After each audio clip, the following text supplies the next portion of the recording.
Hey, hello, and welcome back, students. Welcome to the MEG-15 Indian Literature in English. So, in this new video, I am going to cover Kanthapura by Raja Rao. Now, let's get started with the introduction. In the introduction, how does a small village join the freedom struggle? Imagine a tiny village in South India. The villagers are farmers, laborers, priests, housewives. Most have never seen major political leaders. Most know little about national politics. Yet one day the spirit of Indian freedom movement reaches their village. Slowly ordinary people become freedom fighters. Women become leaders. Village becomes central of resistance. This is the story of Kanthapura written by Raja Rao.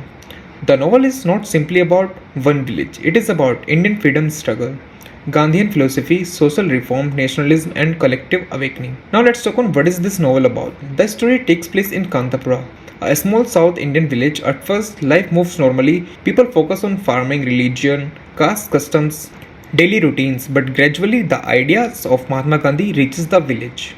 Everything begins to change. Kanthapura as a symbol, very important for exam point. Kanthapura is not just one village, it represents India itself. The struggle of Kanthapura symbolizes India's struggle, social change, political awakening. Who tells the story? The narrator is Achakka, an elderly village woman. This is important. Why? Because the story sounds like an oral tale being told by a grandmother. The narration feels simple, traditional, authentic. This story is often asked in exams. Now let's talk about Moorthy, the hero of the novel. Moorthy is the central character. He is educated, idealistic, patriotic. After learning about Gandhi, he becomes deeply inspired. He decides freedom is more important than personal comfort. Now let's talk on Gandhi's influence. This is the most important thing. Although Gandhi never physically appears in the village, his influence is everywhere. The villagers being follow non-violence, truth, self-sacrifice, simplicity. Moorthy becomes Gandhi's representative in the village.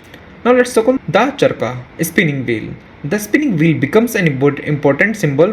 Why? Because Gandhi encourages Indians to produce their own cloth, rejects British goods. The chakra represents self-reliance, national pride, resistance against colonial rule. Here is the caste system in the novel. One major issue is caste discrimination. Traditional village society divides people according to caste. Here is the Moorthy opposes this. He believes all Indians are equal. Because of this, many orthodox villagers oppose him. Here's the social reform. The freedom movement is not only political, it also becomes a social movement. The novel discusses caste equality, dignity of labor, women's participation, social justice. Here's the woman in Kanthapura, very important topic. Initially, women mainly remains with traditional roles, but during the movement, they become activists, protesters, and leaders. This transformation is significant. Women prove nationalism belongs to everyone. Here is the police repressions. As the movement grows, British authorities react harshly. The villagers face arrest, violence, imprisonment, police brutality, yet they continue resisting. This demonstrates courageous the sacrifice. Here's the non-violence. The villagers follow Gandhi's principle of Ashima, meaning non-violence.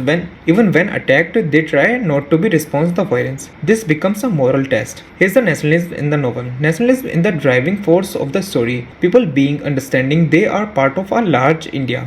Village identity gradually expands into national identity. The awakening is one of the novel's most important achievements. Now, let's talk on mythology and politics. A very important exam topic. Raja Rao connects Indian mythology with freedom movement. For example, Gandhi is often compared to Rama or Krishna-like figures. The struggles against British rules is presented almost like a battle between good and evil.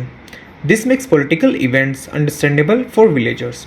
Now let's talk on traditional versus change. The novel constantly explores conflict between tradition, caste roles, social hierarchy, old customs. The change is inequality, nationalism, reform. Kanthapura becomes a place where both forces clash.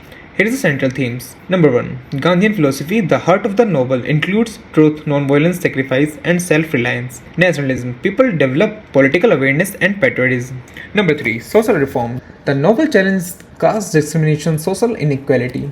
Number 4. Women's participations. Women emerged as active participants in history. Number 5. Collective struggle. The novel focuses on community rather than individual heroism. Here are the important symbols. Kanthapura represents India. Chakra represents self-reliance and resistance. Gandhi represents moral leadership and national awakening. Here is the how to write a 20-mark answer. In the introduction, introduce Raja Rao and freedom movement context. In the body, discuss Moorthy, Gandhian influence, nationalism, caste issues, women, symbolism. In the conclusion, highlight political and and social awakening. In the final conclusion, what the novel teaches us, Kanthapura teaches great political movement being with ordinary people. Freedom requires sacrifice. Social reform and national freedom are connected. Gandhian ideals can transform society. They know the novel finally becomes not just the story of village, but the story of India's awakening during the freedom struggle. So that's it from the video about MEG-15 Kanthapura by Raja.